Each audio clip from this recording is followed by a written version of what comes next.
Pledge allegiance to the flag of the United States of America and to the republic for which it stands, one nation, under God, visible with liberty and justice for all.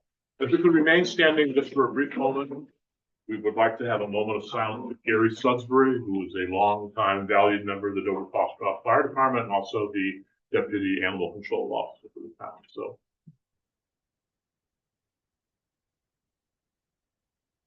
Thank you. God bless Gary.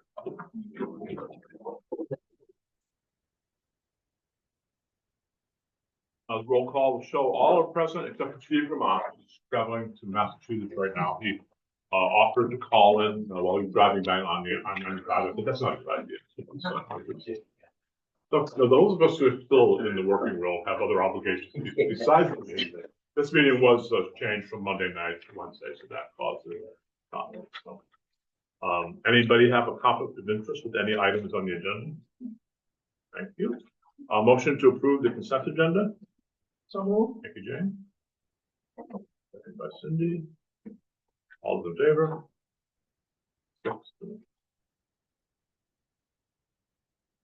We have 3 sets of minutes. The first is from our special meeting on March 7th. Motion to approve that. I move to approve. Thank you, Jane. Emery. Favor? Then was our the next one is our last regular select board meeting on March 10th. Is there a motion to approve that? So moved. Okay. Is there a second? Second. There's just one correction I spotted that one on page 3 on the discussion on the dam committee report. It gave a figure of the cost between 7 and 10 million for the town to surrender its FERC license. That's actually the cost to repair the dam. The FERC license surrender cost is down further than that. So, anybody else have any issues with the? I know that as well. Okay, so we have a motion and a second to approve the minutes as corrected. All those in favor? And then the last set of minutes is the special board meeting from March 17th. Motion to approve that. Move to approve. Cindy. And Marie seconds. All those in favor? Okay. So we have several items from the Board of Assessors. 2 of them are abatement requests that the assessment committee recommends that we approve. The first is from Nicholas and Lori Calderon of the Wheaton Road. Their lot was assessed at 138.5 acres. It's actually only 137 acres. So there's a slight difference. So the difference is only 25. But so I need a motion to approve that one. Okay, Tracy was seconded by Joel. Yep. Any discussion? All those in favor? Thank you.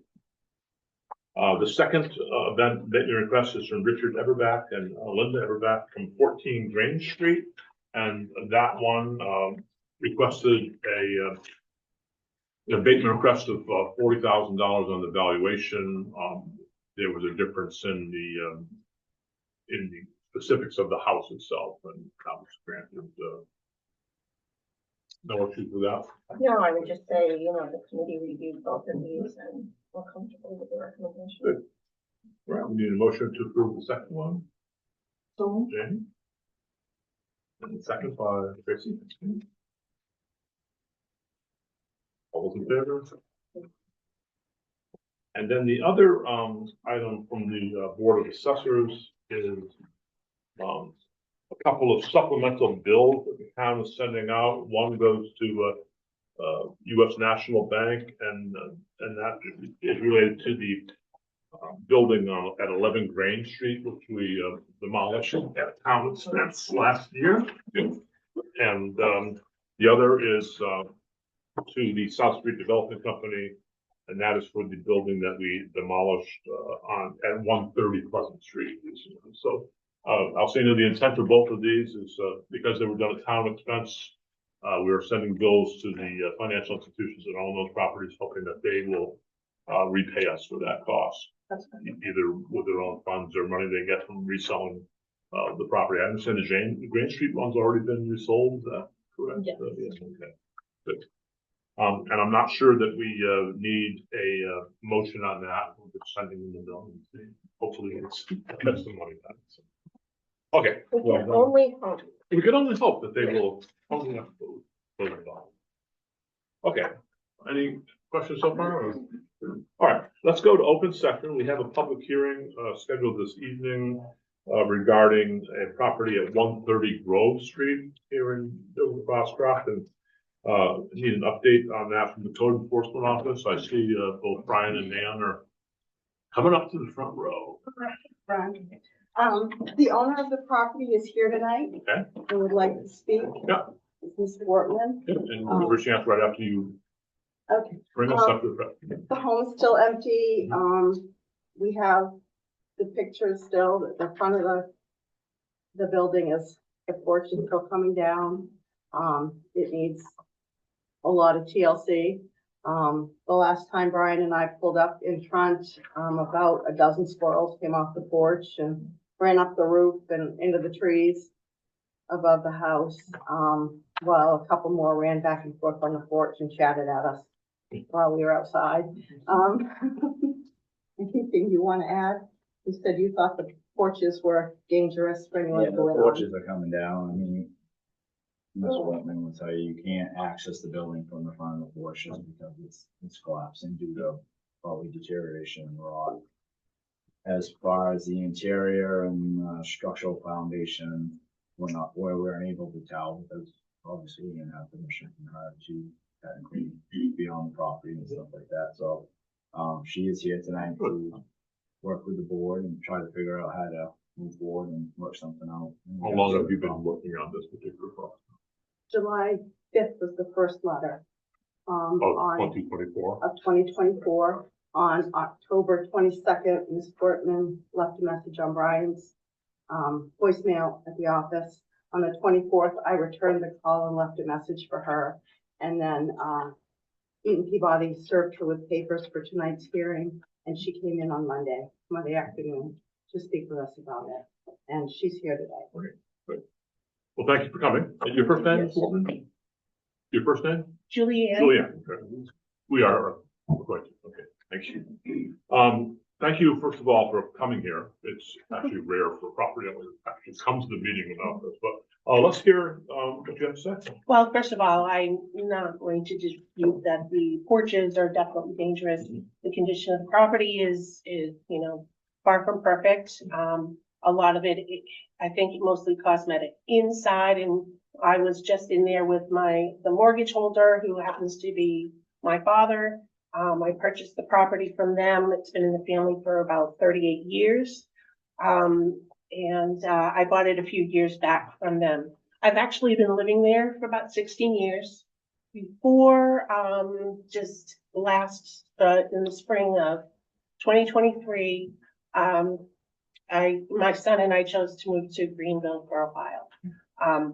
Just to give you a little bit of background, I've lived here in Dover, grew up in Piscataquis County, lived away, came back to raise my family.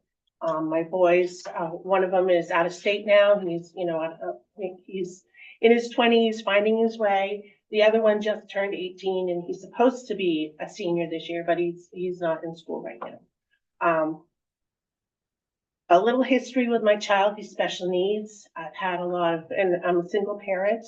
As of 4.5 years ago, I'm a sole parent. Their father passed away in a tragic accident, and I've been raising my teenage boys on my own since then.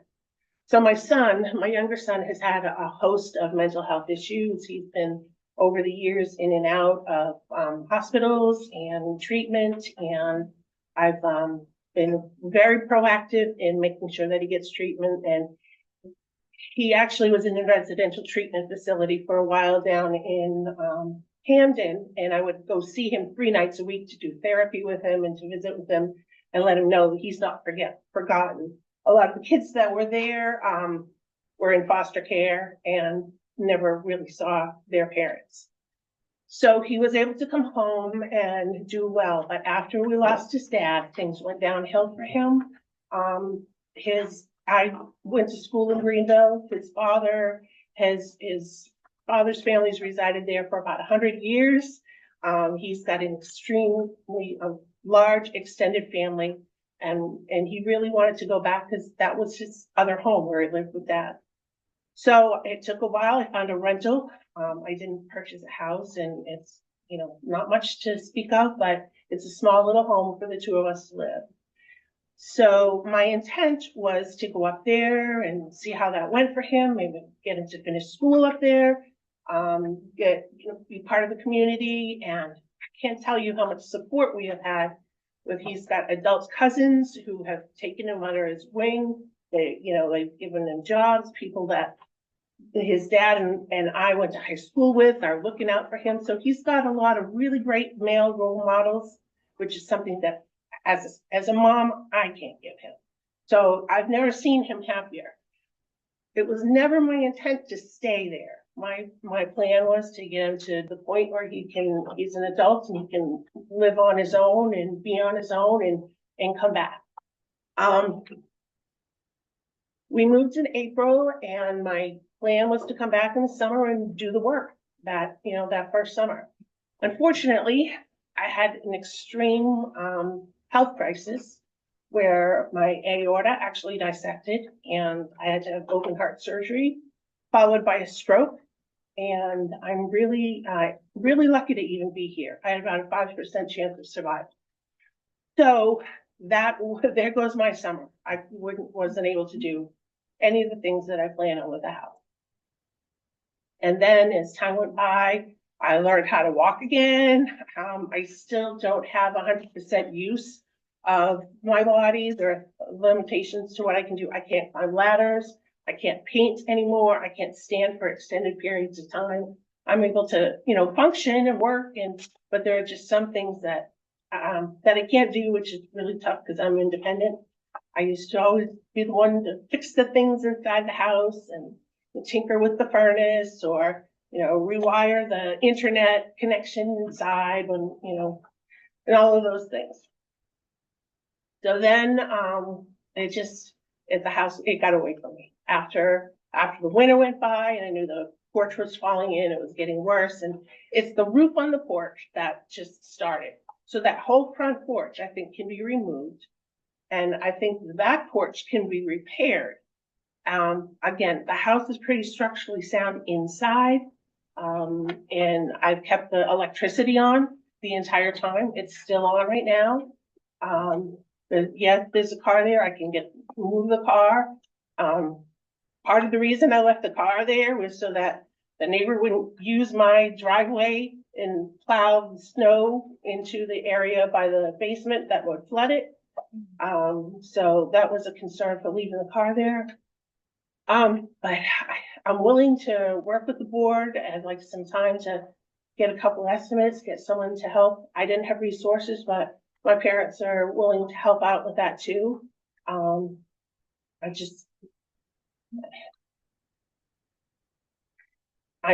understand the town's position. I understand code enforcement's position, but I mean, you can't walk in the front porch, absolutely, but you can walk in the back, and the floors are sound, the stairs are sound. It's a well-built, solid house. The basement's fine, sound. Yeah, it needs a lot of TLC. It needs a lot of, cosmetic exterior work. I just took a drive around town, and I know people are living in the houses, and it might not be considered abandoned. I mean, for me, I consider it unoccupied, not abandoned, because my intent was always been to come back. I mean, I couldn't beat the commute to work. I work here in town, so now I have a 45-minute drive. But these are decisions I had to make for my son and for my health. So I buried my head in the sand, and I admit I should have followed up with the letters or with the phone calls, and it doesn't absolve me from responsibility. So and I'm here taking responsibility now and asking if we can try to figure something out. So you feel that the home is recoverable, because right now some people think that, what we're looking at here is whether we should vote to declare this as a dangerous building that needs to be demolished. But your contention is that it's a recoverable building and you'd like some more time. Well, I think that there are definitely things that will change the building and make it, make it safe. I mean, I probably wouldn't just move right back in right now, but there are things that need to be done inside, but I think I think it's because recoverable. that's the main question before us. And, we realize we've had some personal setbacks in your life. But we also have received complaints from other homeowners in that neighborhood about how the status of that building they feel is dangerous and degrades the value of the homes around it. So, And I certainly can appreciate that. I will say, it doesn't, hasn't seemed to stop one of my neighbors from using part of my property while I haven't been there. So, it's not so dangerous that they're not crossing the, boundary line, so to speak, and putting, snow in at the end of my driveway. So, or, not so dangerous that they haven't removed the rope swing from the tree that's there so their kids can swing. I mean, I'm going to have to take it down. I don't want the liability, but, and I completely understand that, but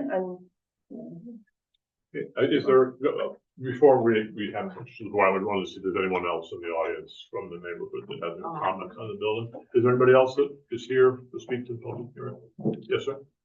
I've seen the building. Please identify myself. yourself. Yes, I do tear downs and clean Could outs. you identify yourself? Edward Kramer. Thank you. Okay. I do tear downs and clean outs. Mhm. Okay, and I've looked at the porch. It's in rough conditions. I've even looked at the roof. The roof is totally, the shingles on the roof is gone. It's rotted. It's finished. I looked at the back of the house, the siding in the house, and I feel as some of the siding is bowing out a little bit.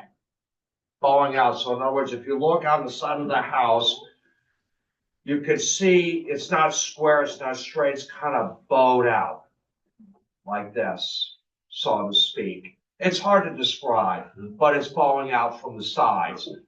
And the chimney that's up there on the top seems to be repointed.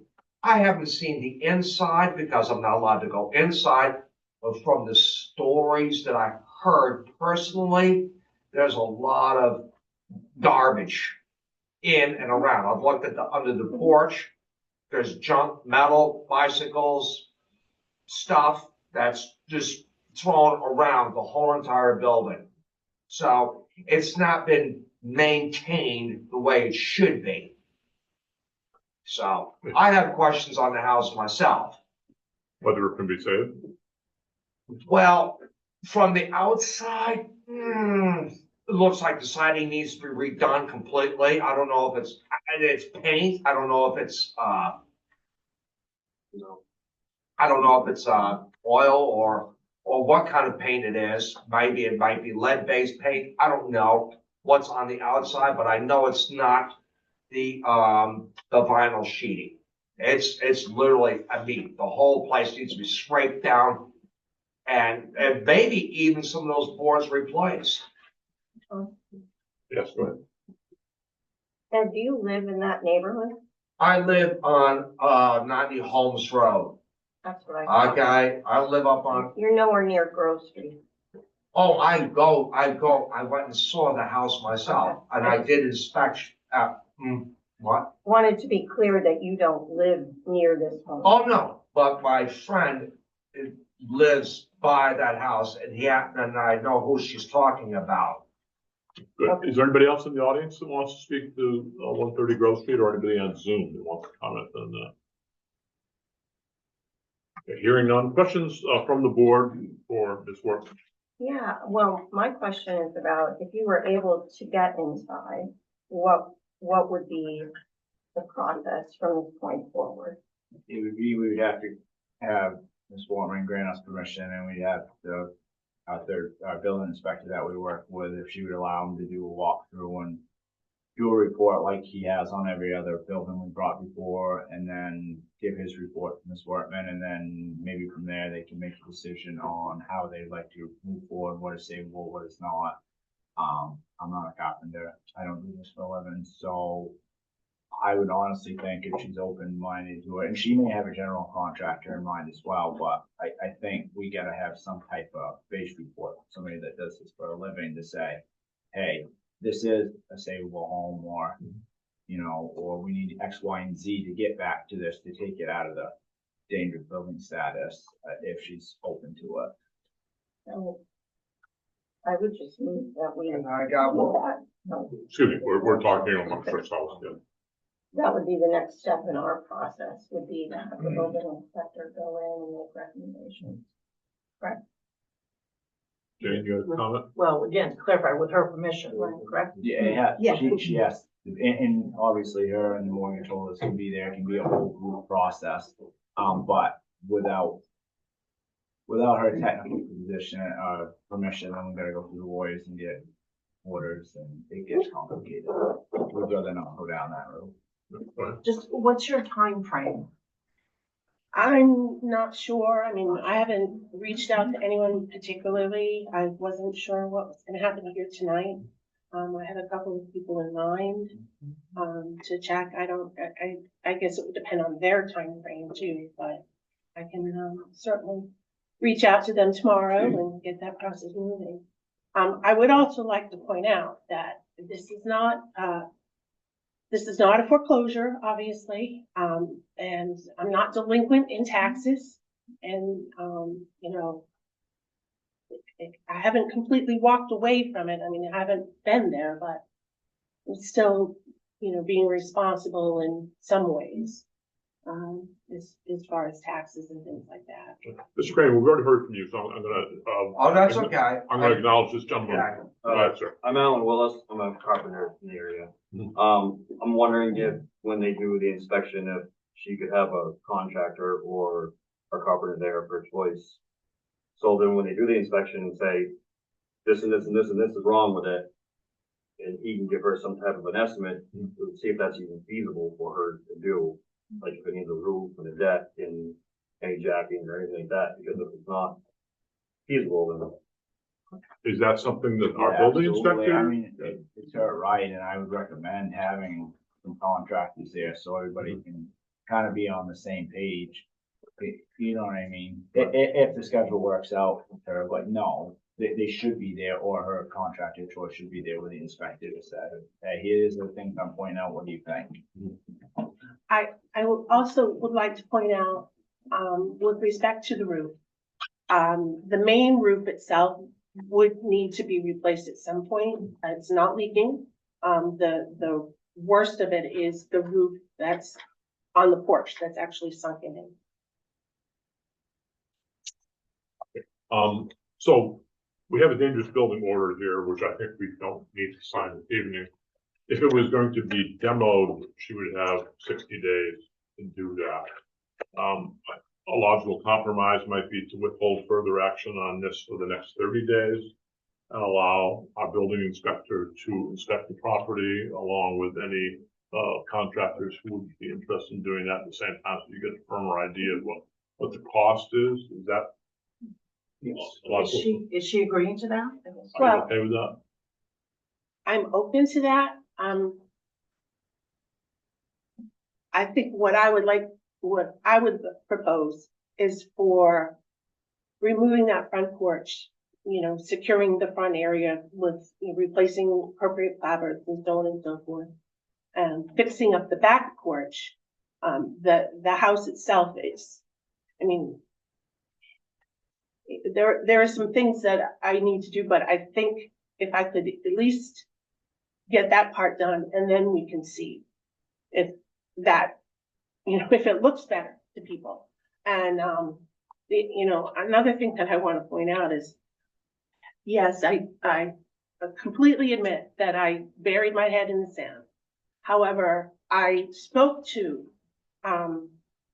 Mr. Pottle's assistant on Monday and requested discovery, copies of files or any information, or I have letters, but I have, any discussions or notes that anybody, or conversations that anybody had about my property, within the town, the actual town of Dover-Foxcroft government. And I, again, requested that when I went in and, talked to Monday. I was handed a stack of photos. I was told that, Mr. Gaudette had viewed the property with a contractor. I wasn't given the name of the contractor. There was no report that was done on that. There were no notes. He told me he didn't write anything down. And then today, when I walked in, I got, a summary of what their, inspection is. So I don't even have a punch list, so to speak. So of what all of the violations are. I mean, some of them are quite obvious, but So- if I can fix what looks to me, and then, in 30 days, we reassess and take a look at it. So the contractor that we met with on site was not a carpenter contractor, it was D&M Waste Management that did the other. Right, he's the one that demoed the other two. When they came to look at Pleasant Street, they looked at Grove Street, and our defense is, you had not made contact with us since July. So like all the other dangerous buildings, we thought we were going down a road with zero contact, and we were just looking at what is it gonna cost to take this building down as well as the other one. And I'm not faulting the code enforcement department in any way on this. My point is that I requested from the town's attorney and also from code enforcement discovery. I got a notice and I had received letters, but I didn't know what I was coming in to defend. And everybody has, I didn't know exactly, oh, it's a dangerous building. I'm recommending we tear it down. That's all I, was really told. And to me, more information, I can't afford an attorney, but it would have been helpful to have this given to me on Monday. So I would have had a couple of days to review it instead of 5 minutes. In the court system, we have an ability to be heard. It's our Fourth Amendment, life, liberty, and property. And this is property here. And I come in here and this is not court, I understand. But discovery is a huge part of that, of having due process. And I feel like I'm appreciative of being here tonight and everyone listening. But I feel like there are some due process issues as well. One of the due process issues is that we've been trying to get you to talk to us since last July, and you have avoided that. So you have placed us in the position where we have to take action now. And I completely understand that. And I think we're willing to give you some time on this, but we run into situations in the past where people say they need a little bit more time to work on something and nothing gets done. We come back within 30 to 60 days and we have the whole thing all over again. So I'm willing to give you 30 days, but at the end of that 30 days, we must see some actual progress that has been accomplished on that house. And is that a fair statement? Well, You had that first. Well, I was gonna say, going back, are you giving permission for this process to take a step forward? It sounds like no. Not at this time.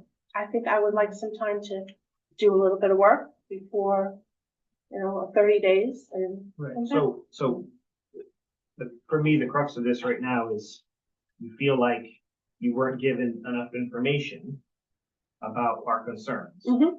Yet our solution is to bring in the professionals to help you have a list of the things that are concerning. So I'm failing to understand where your holdup is, because we're willing to work with you. And we're willing to make sure you have a good comprehensive list, not just for the people we would talk to, but a person of your choosing, to make sure that there's an actual discussion. So can you help me understand maybe why you're not willing to do that? Because to me, that's a lot of good faith that would make us very confident. I mean, maybe there is nothing internally wrong at all. And they come back and say, you know what, there's these 3 things externally and that's it, and we're good to go. Is it possible too that maybe there's more in the home you're not aware of, that because you haven't been there? Well, that's a possibility. Right. Can we take a pause so we can talk? You wanna go out in the hallway? Sure. Yeah. Sure.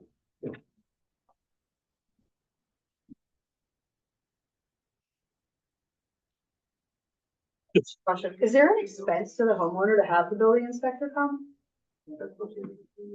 So the inspector we usually have is a very reasonable gentleman and sometimes in good faith he'll do a pro bono. I'm not saying he will, but usually this particular inspector that we have does a lot of work for the town. He's pretty fair and reliable and stuff like that. So. All right, carrying on the conversation. Yeah, I'm willing to meet with people. Great, thank you so much. I mean, that seems like a lot. So are we willing to give Ms. Workman 30 days to have her, yes, go ahead, Emery. I don't want to stall anything. We've started down the path, but clearly we're willing to do some work. And I wonder logistically, realistically, is 30 days too short? Should we say 60 to really, because it's going to take planning on everybody to get in, get a group together, find something. That's all my. Well, I don't think the work can be done. No, I'm not talking about working. I'm talking about. I think 30 days, you should be able to have an idea of what repairs need to be made within 30 days. On our end, as far as getting the inspector pretty, it'd be Miss Wortman and who she'd like to choose for general contractors. And I will say in this day and age, and Alan can probably speak to this, that finding a contractor to line up in a short window may be difficult because a lot of jobs are busy and they may not be able to break away. I'm not saying extend it, but 30 days may be too hard. I don't know who she has available for contract. She might have friends and not. It may take a little bit longer than that. That's all I'm saying. And I think Alan can vouch to that. Go ahead, Alan. It's hard to find people. Your comment? I just have a question. So if you guys tear down, does she get the bill for the tear down? Essentially, like you build the other two, hoping you're gonna get money out of it. Does she get the bill for the tear down? Well, yeah, the way the order is composed, so she would be responsible, ideally, she would be responsible for demolishing her own building. If it's found to be a dangerous building.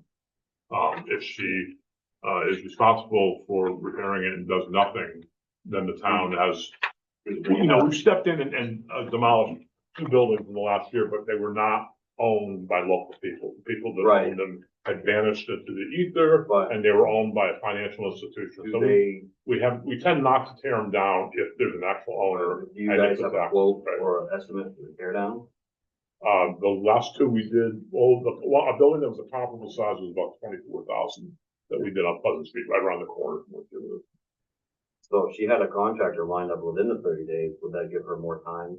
If they were lined up, say she lined somebody up and they couldn't be there for 2 months, would that, as long as it was signed and agreed on, would that extend that out? Yeah, I don't think any of us think that a contractor can be in there and start working within 30 days. But we could have a sense of what work needs to be done in 30 days and whether it's worth doing that work or not. So, Yeah, I think what we're talking about is having our building inspector and our code enforcement people there with you and somebody that you would choose, that you trust, to say, we could make this building safe for X number of dollars. That's what we're talking about within a window yet to be defined. And I think the biggest thing of this is an open line of communication between the board, the code officer, and the property that we're discussing.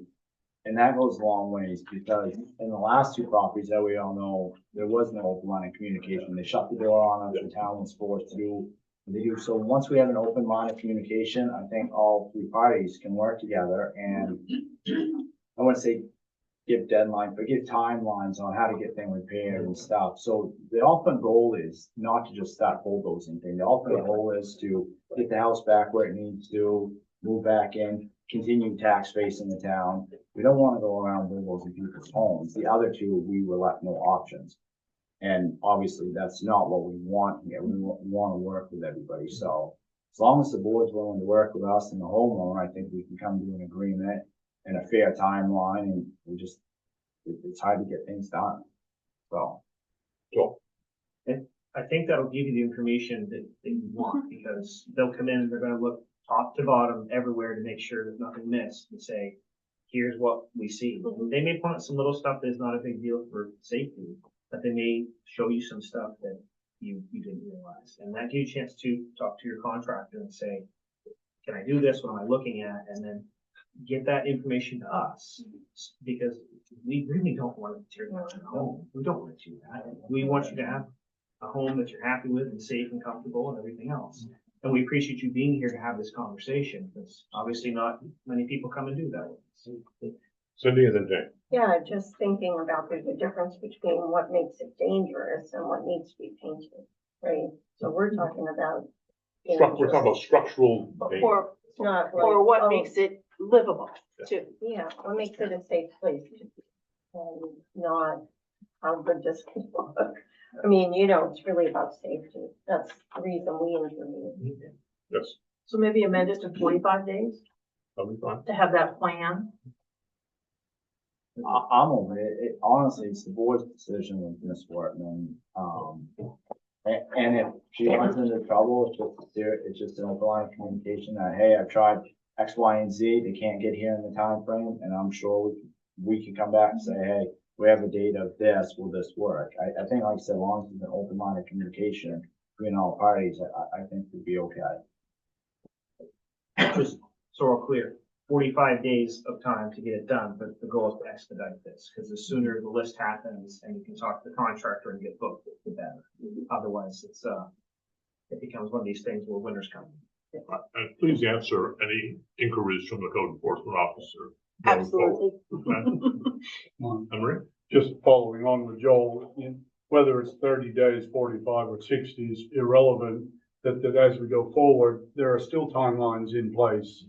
The deadlines need to be met and made and moving forward, because we don't want to come back in 8 months and nothing's happened. So part of that process is the process that goes with it. So I think the best next step would be for Ms. Wortman to find some contractor or contractor she'd like to work with. Call us and give us a couple dates and times, and we can line up our inspector on our end and go from there. Is that fair? That sounds reasonable. Okay. All right. So we have general agreement and the path to proceed, Yes. and you're okay with this? Yeah. Right, and we do expect to see action and a sense of urgency. I understand. Okay, thank you. Okay. I think we can close the public hearing. All right, Thank you. all right. Thank you for coming. Okay, we'll move on to the rest of the open session. This is an opportunity for members of the public to ask questions or make comments about other things not related to the topic that just came before us. Yes, Don? Sorry. My name is Sean Haley. As many of you know, I am the father of a citizens group called the Friends of Dover-Foxcroft, and I have a little presentation for Alcina in recognition of her hard work and commitment to working with us and the town. So it's just a little speech. To all shall be present, to include the Board of Selectmen, the municipal officers and employees of the town of Dover-Foxcroft, members of the media, all citizens in attendance in person and virtually. The Friends of Dover-Foxcroft, a local citizen-created civic and community action group, would like to officially recognize our interim town manager and communications/grant specialist, Alcina Brennerstuhl, for assisting us in partnership on mutual efforts to achieve greater municipal transparency and to improve communication between town taxpayers and town government. She has taken the lead on the development of a modern interactive website for our town, which is the centerpiece to achieving results of these mutual efforts. She has been very supportive of our group ongoing development of a major new initiative, which is a realistic vision for the future of our town we call Destination Dover-Foxcroft. Alcina has become a valuable asset to this community, one for which we are grateful and lucky to possess. This honor we bestow upon Alcina today is awarded only once a year to a nominee who fits the following criteria. They must be fully dedicated to our town, its taxpayers, and ongoing partnership with us, while having a proven record of service and achievement in one or more of the following categories, ranging from matters of civic engagement, communications and outreach, transparency efforts, community service, promotion of the town, historical preservation, and many others.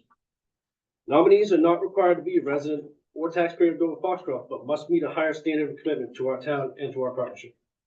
This year's nominee shall join 2024 Historical Preservation honoree Dennis Allen, aka DF Digger, in our Hall of Honor, which designates each person inducted as one of our Friends of Dover-Foxcroft pillar of the community. The nominee shall be remembered with this honor as someone who was both defined by it and who defines it, and as such, with the consent of the vice chairs, Kathy Lewis and Deborah Stallings, I hereby decree as founder, Sean Henley, that on this day, March 24th, 2025, the Friends of Dover-Foxcroft officially recognizes our first Transparency Communications honoree, Alcina Brenstool, as our 2025 recipient of the honorary title of Friends of Dover-Foxcroft. Congratulations to our new Hall of Honor inductee and our pillar of the community designate.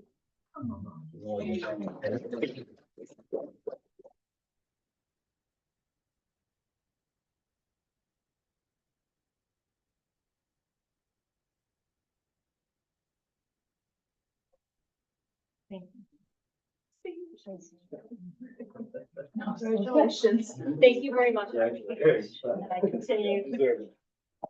Other public comments? Go ahead. Hi, guys. I am Amanda Stewart. I am the Executive Director, Scottsville Area Community Center. I'm here just to give you an update, and we have a request tonight. As of right now, the facility is completely open except for the pool. We are about 75% of the way done with the pressure washing. And we will have to completely sand the pool, we've learned, and then we have to do like an acid wash and rinse on it. We did get the estimate for the paint, which is coming in about $8,000, but it should last for 7 to 10 years. We had to send out a paint sample. We've learned that it's epoxy, not acrylic, which is why the other paint was peeling off. It was not the right kind of paint. So we're winning, and we're definitely gaining and doing the right things in there. We've had people in there, so the ceiling is completely done. I think last time I was here, we were working on the ceiling, so that's done. Pleasant River Lumber has continued to lend us their scissor lift so we can get the HVAC system painted. And we've got some painting to do on the walls and stuff in there. So still looking for volunteers to come in, especially in that room. The rest of the facility is looking phenomenal. I don't know. Yes, so I went to Abbott, and the Abbott town gave us $2,500 to help with the facility. The town manager himself was quite surprised, so clearly I did a great job over there. So that's gonna help tremendously. That's gonna cover some flooring that we needed to add into the conference room and our new sauna room. The sauna room's completely ready, just waiting for an electrician. So the sauna's in and everything, just waiting on that last piece there. And then we should be able to have, we're hoping to have the pool up in the middle of April. That's the goal. After it's painted, it takes 2 weeks before we can fill it. I did not count on that. So that's the reality of it. It'll be worth it. Yeah, it will be worth it. So right now we're just kind of waiting for funds to roll in because we do have some expenses coming up. Things that will definitely be improvements. That was our ask tonight, was that if the town was willing to send the 17,000 that we had left over from 2024 from town appropriations, so we could use that money to help with the pool expenses. Back to $26,000. Was it last year? Okay, excellent. But we've been waiting for you to have your nonprofit status. Okay, so we do have a fiscal sponsor. We had two different options, and we ended up going with the PCEDC. They're not charging us a fee at all to help us. Good. So that's pretty phenomenal, and we can write grants. And so that's where we're at with that. So if that's a possibility, that's what we're here It's more for. than a possibility. We've been waiting to give that money to you. I know, right? So it's very exciting. We're at a place where we're gonna be able to use it. I love that. Thank you. Alcina, can you, talk with Emily about releasing those funds? Do you have the address to send money to or bank? account? 48 Park.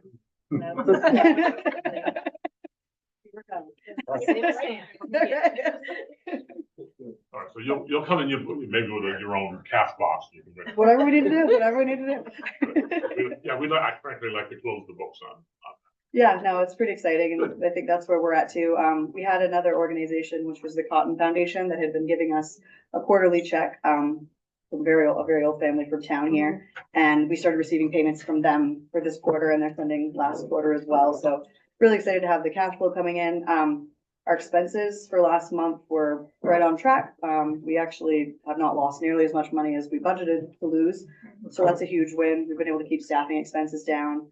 Our energy bill was higher in February than we anticipated without the pool, but the reality was we had to heat up a freezing cold building with a half working heat pump. So we're excited to see what the March utility bill actually looks like, so we can get some real numbers without the pool in operation for the facility. That would be super helpful.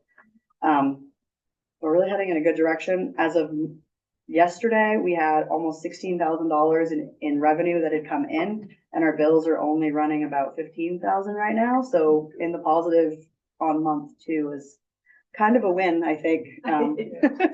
So we're definitely going the right direction. If anybody has questions, I'm happy to. Questions from you? I don't have any questions. I'm just really happy that it's going so well. Me too. That we have this money Mm-hmm. that we can give you and have wanted to give you.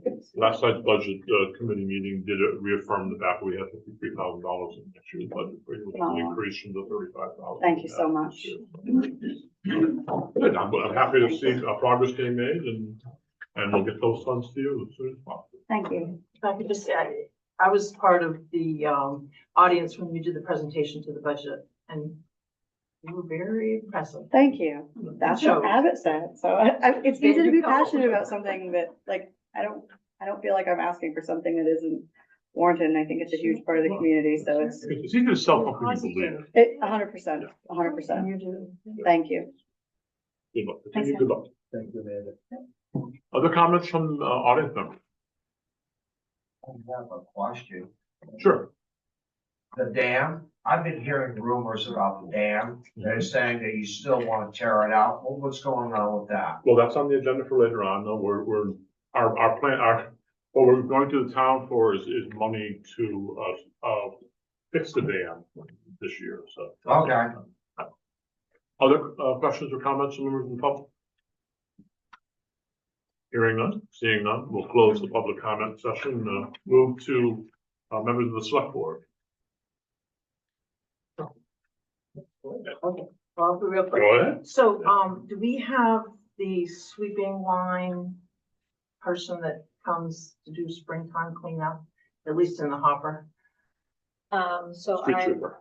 yeah, I'm actually reviewing the or who we've used in the past and basically have that lined up. We typically do that in May, I believe. Yeah, Well, it's always good to be ahead. yeah. Top of the So we list. have our own street sweeper, but we hire someone else to do most of the work. We do this all. And then another thing that came up via the budget committee process was the possibility of getting a dump stamp versus paper. Is that something you can explore? Yeah, so that's something we had discussed was potentially a sticker for the vehicle versus an actual paper. Right.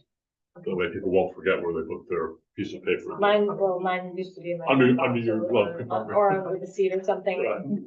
So, yeah. I got one more. Keep on going. Under economic development, I understand that KFC is coming to town. Wow. Oh, no. Terrible. Terrible. Well, it's fine dining in Dover-Foxcroft. Thank you for making my phone blow up.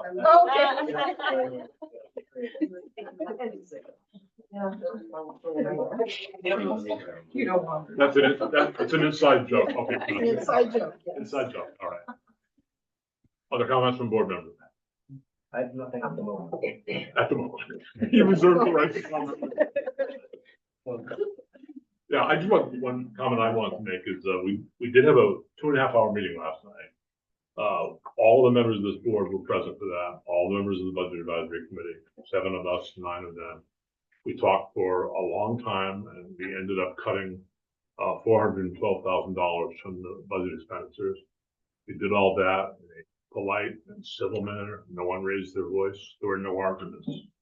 We just buckled down, made intelligent decisions with a scalpel rather than a chainsaw.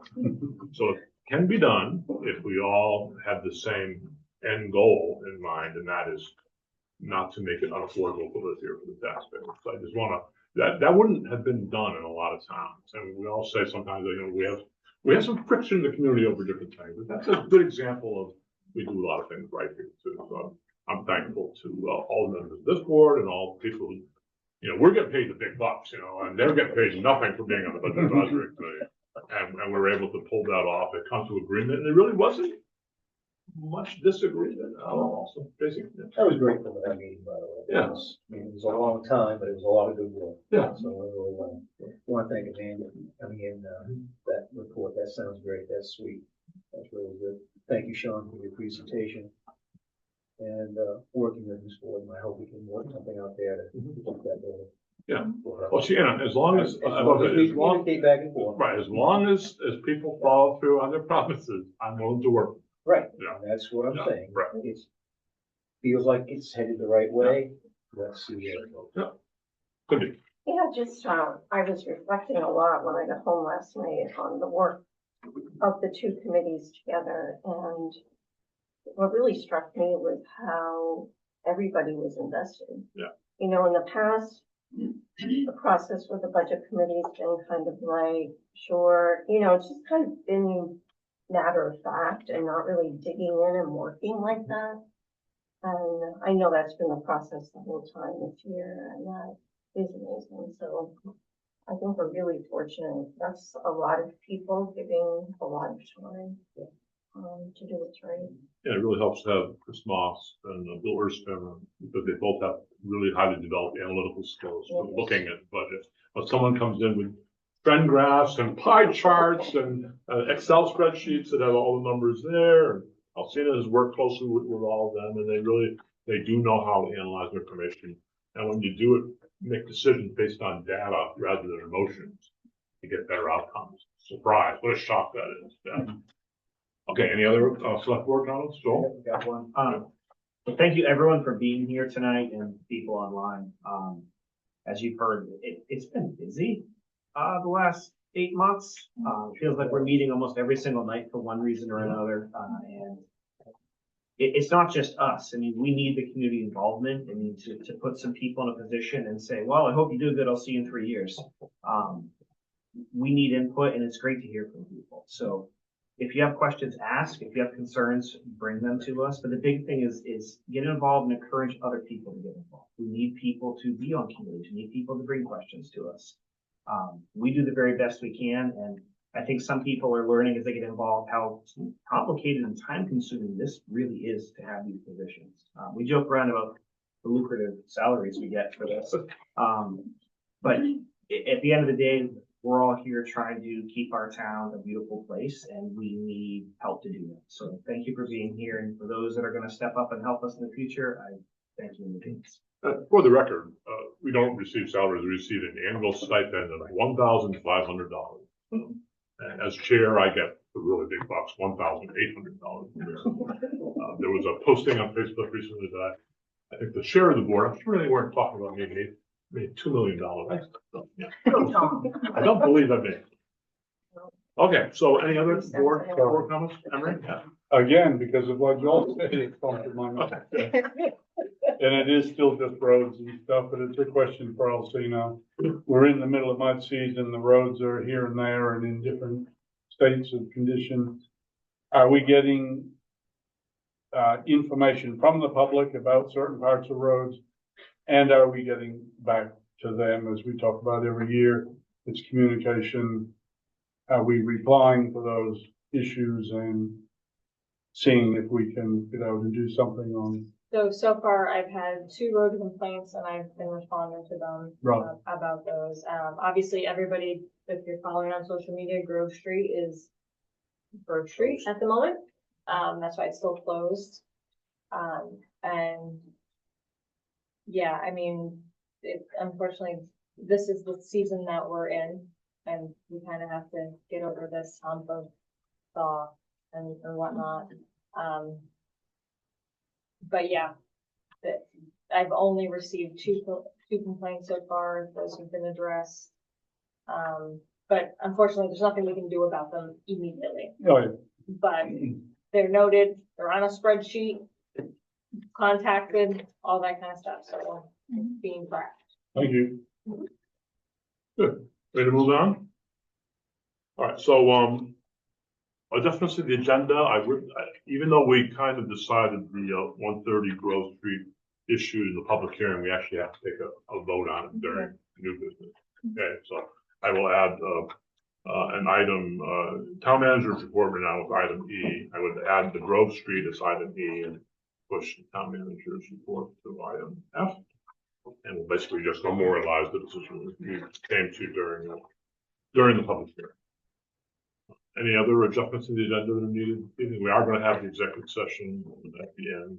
So, and we have the agenda, we all have the new agenda with Pat's Pizzas license renewal on. Committee reports show that, obviously we've had many budget committee, meetings. The final one would be next Monday, March 31st at 6:30, right here. A public hearing on, the proposed budget for, fiscal year 25-26. And we've had multiple meetings of the admin committee and the planning board met in March. Yeah, just to clarify though, we actually didn't meet, the admin committee did not meet on the 20th. On the 20th, okay. And we are instead. Okay, tomorrow. Tomorrow. Okay. Well, I mean, once you're on the roll and you're having long meetings, why not have the meetings 3 days? Or you can have a little bunk. Right. And Okay. you got it. So let's move on to new business, okay? Item A is the Pat's Pizza liquor license renewal. Chief, Pat's is an anchor of our downtown. It is. Any issues with liquor enforcement items there? So there's a little bit of a mix-up or an issue with their original application. They attempted to fix that mix-up that they had, but there's an issue with the state site that is not allowing them to reprint right now, amended copy of that application.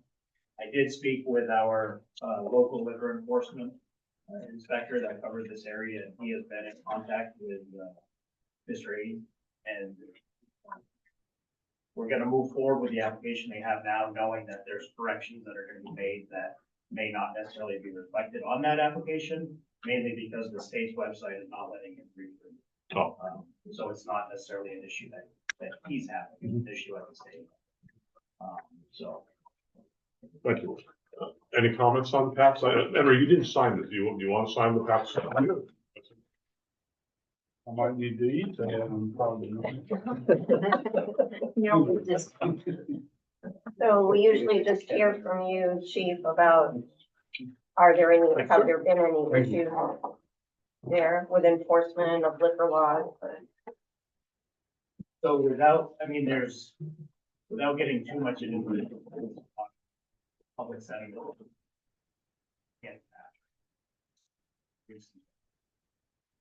We've been in pretty regular contact with the folks there, along with liquor enforcement, and I'm pretty confident that the changes that have been made and are going to continue to be made are going to take care of any potential problems that there may or may not have been. So I think that's the best answer I can give at this point, but I'm pretty confident that that the direction they're going is very positive. Right, that's, do we need a motion to approve the renewal of their license if there's no objections? Okay, okay. Is there a second to that? Thank you, Jason. Any further discussion on the board? All those in favor? As long as the chief of police is okay, I'm okay. Okay. Also, we've already signed. Okay. All right, now we have a couple of items, the next two items on the agenda, both were originally scheduled to be, discussed Monday night, but due to the snowstorm, we're moving to tonight. And in between, we had last night's, budget advisory meeting where we did talk about these, so I just wanted to, go over that again to just capture a sense of the board officially for this meeting. So the first issue was, the future of 50 Mayo Street, the property there, also known as the Pencras Higher Education Center. It used to be the Mayo Street School. Going back far enough, it was the original Santa Mocha before that was built. I think it was Dover Primary before that. So it's been a school in Dover-Foxcroft for many years. And the background here is that back in the early 2000s, when SAD 68 Consolidated Elementary Schools, they gave the town of Dover-Foxcroft the Mayo Street building. We in turn transferred ownership to Eastern Maine Community College in Bangor, which wanted to open a satellite office here in Dover-Foxcroft to provide college courses as the same arrangement they have up in the Katahdin area in East Millinocket. It functioned very well as a community college satellite until the last few years. There's been less activity there. EMCC really no longer needs the building. They approached the town of Dover-Foxcroft over a year ago. and asked if we would be willing to take the building from them. Jack Lukey, town manager at the time, thought that, there might be an opportunity for Foxcroft Academy to use that building, as a center for career and technical education. Alciana, you actually did the congressional directed spending grant to get the funds for that. We found out it needed about $2 million in repair to serve in that new need there with the career education. We did receive a congressional earmark for $1.5 million, and Foxcroft Academy pledged that they would connect the other $500,000 to get that building totally renovated as a site for area secondary schools, not just at FA, but anybody else who wants to send their kids there. Unfortunately, that funding has gone away because in approving the continuing resolution to fund the federal government earlier this month, one of the casualties of that was that all congressionally directed spending, also known as congressional earmarks, have been eliminated from the budget next year. It's over $30 billion worth of funding that's gone. A lot of, almost $500 million was earmarked for projects just in Maine. Not a coincidence that Senator Susan Collins, the chair of the Appropriations Committee, has brought more funding for projects like that to Maine than most states outside have. So without the congressional money to do the rehab of that building, we would be in a situation that if the town took over that building, we would have to handle all the overhead costs and cover all the expenses for that for a really unpredictable length of time, rather than just managing it for a year while the building was rehabbed and then turning it over to Foxcroft Academy to run it. We now have the uncertainty of there may never be funding for that, even though they say that congressional spending like that might be brought back. I really feel right now the only certainty in Washington, D.C. is total uncertainty. We can't depend on that. It's unpredictable. So Foxcroft Academy has said they can't go forward with that without the funding. I don't think it makes sense for the town of Dover-Foxcroft to take on that expense. We already have more than our share of old buildings. This building here is the town office. We still own Central Hall. Our police station is located in a Victorian era home. Our firehouse dates back to 1925. So the idea of us taking on an increasingly aging real estate portfolio with really no need for the building doesn't make any sense. So last night's budget discussion, we removed any funding that we had in there to take care of the needs of that building for the next year, which pretty much is tantamount to withdrawing the town's interest in that building. I have been in discussion with Elizabeth Russell, who's the president of the community college in Bangor. She, wanted to know, are we still interested in participating in that? Because they're facing a deadline to notify the tenants in that building, which include the Piscataquis Valley Adult Education Cooperative, the Piscataquis County Economic Development Council, and Eastern Maine Development Corporation all have offices there.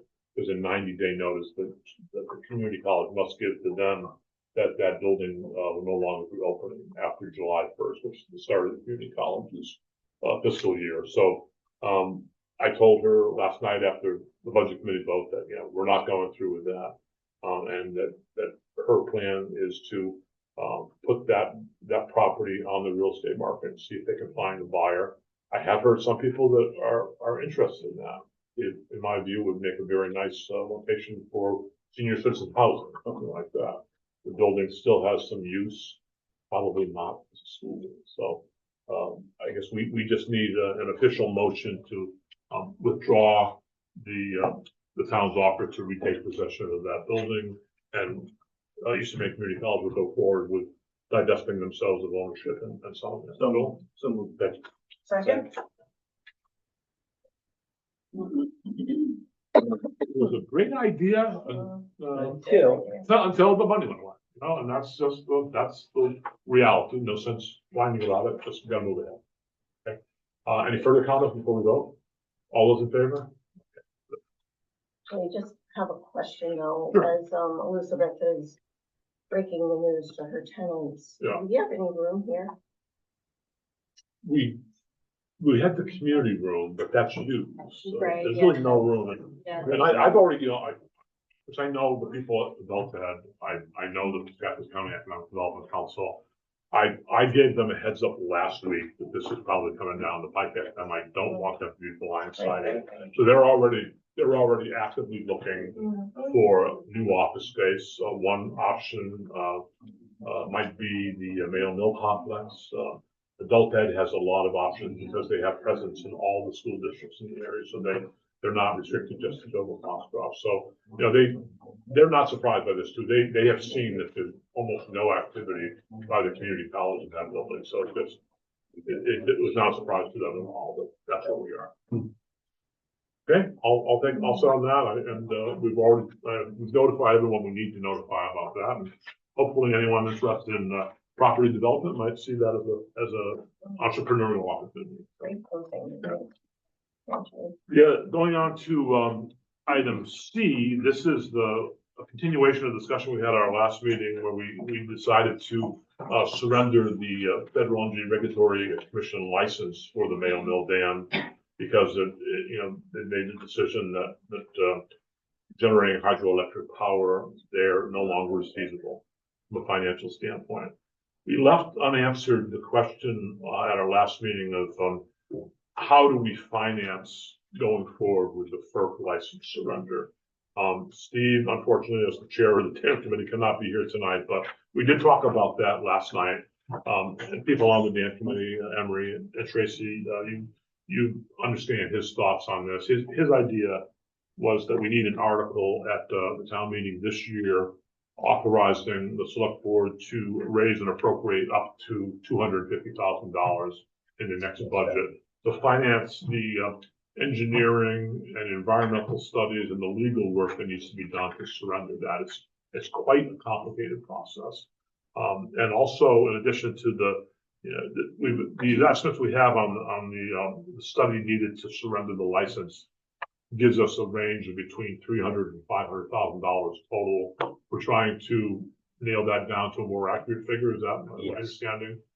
So, the initial article would ask people to, raise $250,000, with also giving the town the authority to borrow perhaps up to $250,000 more if it goes up that high, and then we can begin work hiring the consultants we need to manage that whole surrender process. The goal is to repair the Mayo Mill Dam, not to get rid of the Mayo Mill Dam. But whether we keep the dam or sometime in the future we don't have the dam, surrendering the license must be done in either case. It's a very lengthy process. Right.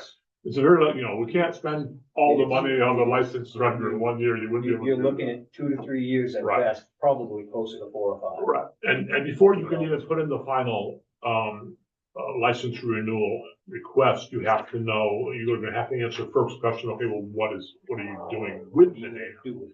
So there's going to have to be one item that impacts this coming year's budget. That is to raise the money to do the first surrender process. So we also, hand in hand with that, we have to have another item asking voters to approve the money needed to repair the dam. We don't have to spend any of the money for repairing the dam in the next year. That's probably 4 to 5 years down the road before we get the permitting to do that. So just wanted to make sure that the select board formally endorses the idea that we do have an item separate from the budget item itself that people can vote on at town meeting this year for that surrender license. I know it's complicated. Go ahead, Cindy.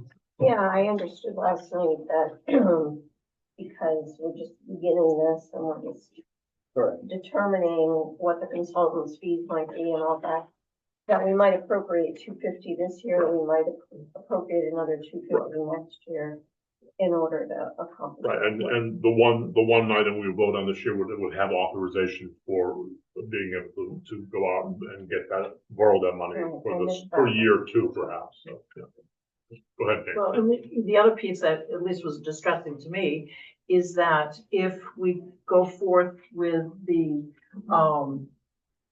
investment in removing it, if for whatever reason it's determined that we want it removed, that's another whole system as well as another check. Yeah. so. It's an expensive problem. Yeah, correct.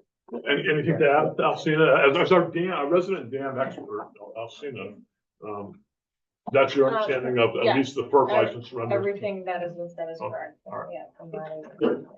And of course, the second issue is the much bigger one. We're going to, last year, the town voted, against the, proposal to remove the dam with grant funding. In response to that, we must now seek town approval to spend money down the road to repair the dam if we're not taking it out. So, Steve, said we need a second article authorizing the select board to borrow an amount of money, and that's yet to be determined how much that is, to repair the dam. We still are waiting for a more exact figure. Right now, the figures we have are, $7 to $10 million to do the project, not counting the financing costs, which would add, right now. which would add $6 million to that for a total of 16 million. We have a local contracting firm that is interested in the project and is trying to develop a number for us that might be more reflective of the local conditions. And that's a decision we'll have to make going down the road to which number to put in there.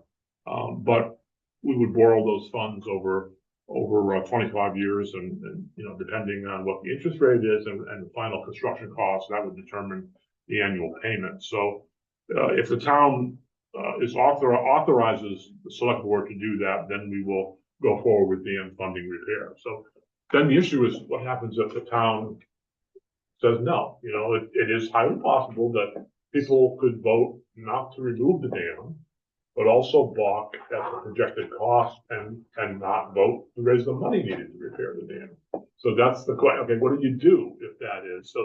If that happens. So the idea is that, okay, a yes vote on funding of the dam repair will authorize the town to do that, but a no vote will allow us to pursue other alternatives because we're still facing the regulatory demands of the federal government in this case. So, and options if they don't vote to repair the dam, one option would be to go back and revisit the potential for removing the dam or to put it in a natural like fish way, but a lot of moving parts there. We still need to come up with the exact wording on the articles that will be presented to the town, but it'll be two articles. One to take care of the immediate problem of surrendering the FERC license, a more long-term item to address are we willing to absorb the cost of all this. So we've got a fair summary, Tracy and Emery, who are Absolutely, yes. And you feel that all right? Sure. Yeah. So at this point, there are so many moving parts. I just need to get a board understanding and buy into that. That's the approach we're looking at right now because we need to adopt that going forward and starting with next Monday's public hearing on these stuff we're looking. The good news is that the long-term cost of repairing the dam will not impact next year's budget. The bad news is that surrendering the FERC license will, and even that is nowhere near as expensive as dam repair, but still is very expensive. Yes. So, Steve said that it would be helpful to if we had a motion that we would ask voters to fund the first surrender license process in a lump sum in next year's budget rather than stretching that cost out over multiple years. So that's what we would need for a motion. Okay. I move to fund the entire FERC surrender license process in a lump sum. Okay, good. And Tracy, second that, appreciate that. Any further discussion? Okay, all those in favor? Okay. We have a plan. We've got a plan. Okay, moving on to the next item.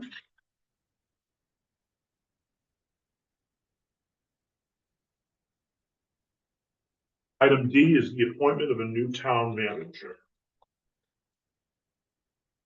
Let me get my notes on that. This has been a 5-month-long process that we started back in November of 2024.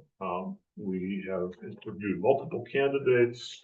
we have, a recommendation to the select board to approve the appointment of Lois Jones as our next town manager. We have before us a, employment, agreement for Lois. This was developed, from the Maine Municipal Association document that they provided with, us with. It's been reviewed by our town attorney, who specializes in employment law, made some minor additions that have been incorporated into the document. You've had a copy of this since I got it back on March 10th. The document has been reviewed by our HR director, Emily Reed. She has prepared it for our signature. Lois Jones was here last weekend and has signed the document, and that was witnessed by Emily. The main elements of the employment agreement is we're looking at a 3-year contract, which includes a 6-month probationary period. So there are outs for both Lois and us. You know, we're not holding her to having to stay here 3 years, but that is the anticipated time. The expected start date for her in Dover-Foxcroft is April 14th. So just for the benefit of the public, a little background on Lois Jones. Our main qualification that we were seeking a new town manager was demonstrated prior municipal leadership experience. Lois does have 10 years tenure as a town manager in Bradford, Sangerville, and Corinna, where she has been for the last 5 years. She currently is the Director of Finance, Accounting, and Human Resources in Fellsmere, Florida, a town a little larger than us. She has town manager certification, as well as certifications for the positions of tax collector, treasurer, and general assistance administrator. Lois also has earned her certified Maine assessor's license. Her education includes associate degree in business, bachelor's degree in criminal justice. She has also fulfilled her state teaching requirements at the University of Maine and has taught high school mathematics and science for a number of years. So she is a native of Bradford and lives now in Dover-Foxcroft. So she has impressed us with her experience and her temperament. And I think that she'll be a good fit. The fact that she lives in Dover-Foxcroft and doesn't have to learn that much about our town is a help. So, any other comments from select board members? How about a motion to appoint?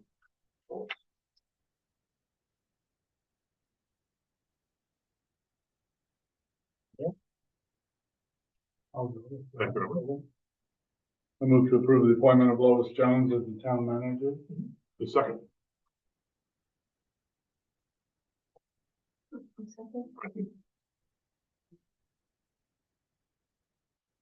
All those in favor?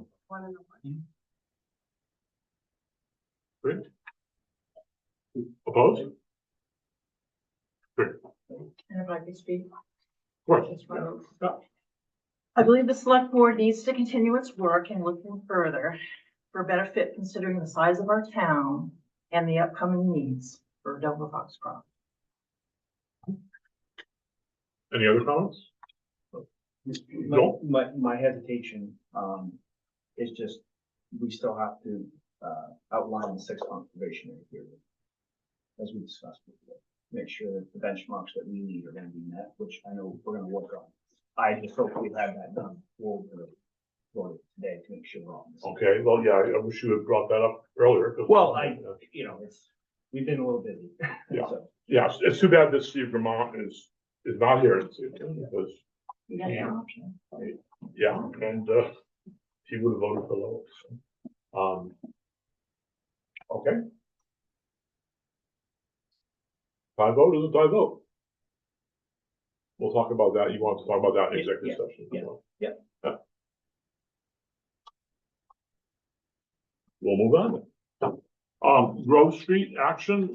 So the motion that we need there is to provide 45 days for Mr. Workman to attend to that building and to show demonstrable progress towards repair. Is that basically a motion?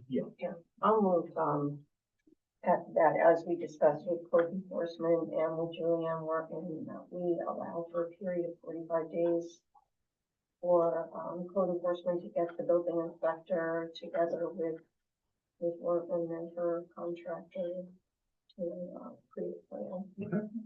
Second. All those in favor? So, all right, moving on to town manager's report, Alcina.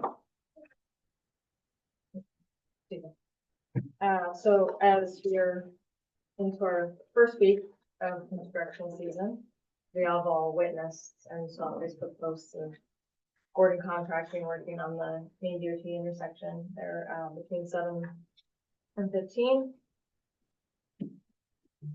Currently, right now, they're working on the utility lines on the ground. That is the first step. Expect construction to go out probably June is an estimate. Hopefully they won't have any more snags. There were some unexpected finds in the first week that they were not anticipating. So I'm pleading to the public to plan accordingly, respect side roads, do not follow GPS. As we learned, Grove Street turned into quite a mud pit. People were taking that as a bypass, and hence we had a gentleman stuck in the hollow there, and that's why the road is still closed. So just be mindful. GPS is not the end all be all, and just plan accordingly for the few extra minutes of actually taking that intersection. It hasn't been bad. I've driven through the intersection. You go through traffic pretty well. Also, mud season has begun, as we all know, even though we just had 4 or 5 inches of snow. So if you see orange cones and barriers, please respect them as well. That was another issue. People went around them, got stuck. I would hate to see people incur extra additional costs that they don't need to, and also mess up their vehicles. And then further, it hinders our public works department in the long run because they have to go back and fix that. So it's a win-win on both situations if we respect the cones. Also, beware that signs or the roads are posted at the moment. That'll be in effect until May 15th. So please use caution when traveling these roads. Once again, mud season. It's all mud season. That's pretty much the gist of it. Mud season. It is. Any chicken questions? Well, if you're able to find a solution to mud season in Maine, you'd be the first person ever to do that. So. I'm working on it. Okay, appreciate it. I do have a question. So with posted roads, does that change from year to year? Do they assess or are typically same roads? Yeah, it's usually the same roads. The time frame can be shortened. Say we are blessed with not a bad mud season, right? We shed the watersheds off and everything like that. We thaw really well. That could get shortened. Those postings can come down, but typically that deadline is the 15th. If anyone has any issues with posted roads or whatever or whatnot, contact our public works director, Jeff Chambers, for that issue, since he's the one that is in charge of those postings. If you have any questions about weight limits or certain regulations on that. Or you can contact me too, and I'll find out. Just what I was gonna say, you can't get Jeff, You can always find me. call the town. That's exactly it. Okay, moving on to open session for the Republic for any closing remarks right now. Yeah. Sean Headley, once again, I just want to let the board know that I've been working in consultation with Deborah, Kathy, and Alan, and we're looking to reconstitute the Downtown Revitalization Committee. My goal is that would be a board-approved committee. I'll let Alan Lewis speak to some of the business owners that he's been talking to that are on board with joining that committee. I'd like to see that a permanent town committee so that we, going in the future, have a constant focus with a group of citizens on revitalizing the downtown. I know we have, like you mentioned, Tommy, the Villages project, and I think that's a great idea for a group of citizens to work with the board and partner with DOT downtown, because there's a lot of things that can be done to, beautify our downtown and make it look better, so, Alan's been talking to some of those business owners, I believe, Bob Aid and the owner of Gordon Contracting and the mall. The mall. So I'll let him speak to, who's he's spoken to, but. No, I just had a few conversations, see if there's anybody interested in it. They do have, basically the two. I think Tim Robinson will probably get on board with it. Well, because, he owns pretty much all down now. And, I think it's something that should be on board. Yeah, it'd be critically important to have, business owners involved. Yes. They have not been terribly involved in issues like this before, and that'd be helpful. Yes. I Yes. think also, thinking about people that have been involved before, just to make sure they know what you're doing.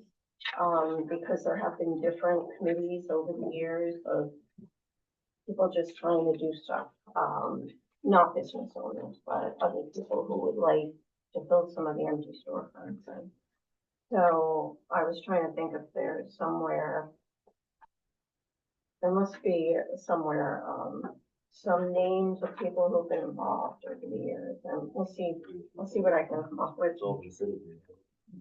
Yeah, it's never been a board. Right, never been. That's why I wanted to be approved by the board and bring a proposal. Yeah, well, we need to hear a proposal from you and, Mission sort of statement, set a goal. get it on the agenda. I don't think we're opposed to that, right? If people want to form a committee and get involved in town, that's exactly what I think is a good idea. Any other comments? Yes, Lisa? Lisa, when we talked, at the dam committee meeting about having the first article being the release of the money for the HERC license. Yes. I have a concern that if that's to be voted on, the language has to be really clear. We have no choice. Right. And my concern is that if folks see this and say no, then what? Because we have no choice. Is there a way that the board can word it or release the article and include it in the budget some other way? Well, last time we had our town attorney, Don Pottle, come up with the language. We have to make sure that the language is legal under Maine statute. We can't just, this group can't just come up with the language. Right. So I think, Alcina, you were going to reach out to John about developing some language for that, or Well, could you do that? the committee was still working on formulating basically what it is. But then, eventually Yeah, Steve, it would- Steve has Right. taken a crack at Yeah, the that's what language. I have here. Right. Yeah. Right, so, And but, that's my concern is that it shouldn't include anything about the dam. It should the just dam would be a include separate, HERC. the dam would be a separate. Right, but Right. somehow we have to keep folks from voting against it because we have to do it. We have no choice.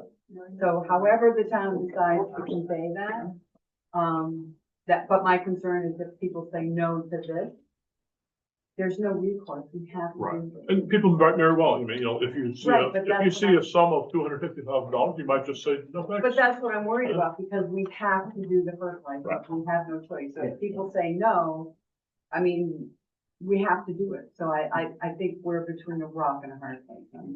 We've been between the rock and a hard place for 2 years now. Yeah, I know, but maybe 15, but anyway, just a concern. of mine. Right. Go ahead. Yeah. Just with Lisa, with the town, or we can't spend money without town I know. approval, so we have to get something on that. That's my This is an concern. option. Somehow people have to understand that, at least for this particular piece of money, we have no choice. But we can do that, and they might still say no, so. I know. Yes.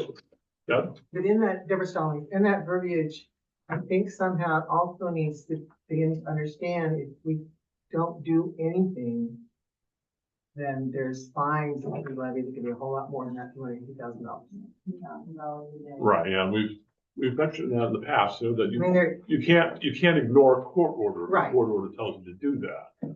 But voters have been known to be persnickety in those things. I understand. So, yeah, trying to get all that exactly. clear. So we can do everything right and still have it not turn out the way the town needs. And at that point, what you've achieved is political gridlock.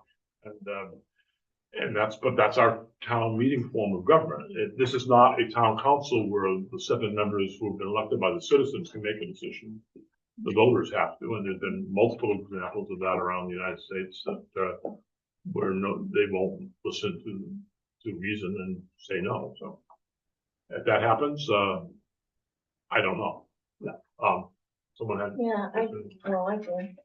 I think it's really important that everybody here carry the message forward too, that, we have to have this money in order to go through this process of, relinquishing our license. And so everybody's an ambassador, right? And, be able to explain what's going on is really important. Just on the same note, the next dam committee meeting is Thursday, April 3rd at 5:15 right here. So if you have thoughts and. Next dam meeting. Yeah, dam Yeah, committee. let's listen. So I just want to address, I'm sorry, what's your name again, the lady? That's long. Yeah. What's your name? You mentioned the other night that you thought that folks, when they voted in June, made an assumption that the 6 to 8 million was in the budget. There were So- some people I talked to Yeah, that had said, oh, the town said they already have the money. well, The answer was no. no. And in one of the meetings, I did ask, and I said, so you as the groups are saying you're gonna raise the funding, that you're guaranteeing it. And they said, oh, no, we are not guaranteeing anything. We will do our best to get it, but that doesn't mean you still won't have costs. So I'm just saying, we gotta be very careful about saying free. Yeah. Right, Well, we never said the We money never was said- guaranteed. We At said, no cost. we said that, well, we said that our partners were confident that they could find the grant money at no cost. But you, as I said to your question when you asked that a year ago, I could say it's guaranteed when it's in the bank. So, until that happens. But I can tell you, if we don't do anything about this, we will be kicked in the teeth. If that's what people want, enjoy the pain. Any other comments on the public? Any comments from the select board? Okay, we have a executive session scheduled pursuant to Title I MRSA, Section 405, Item 6A, which will discuss a personnel matter relating to the town manager hiring.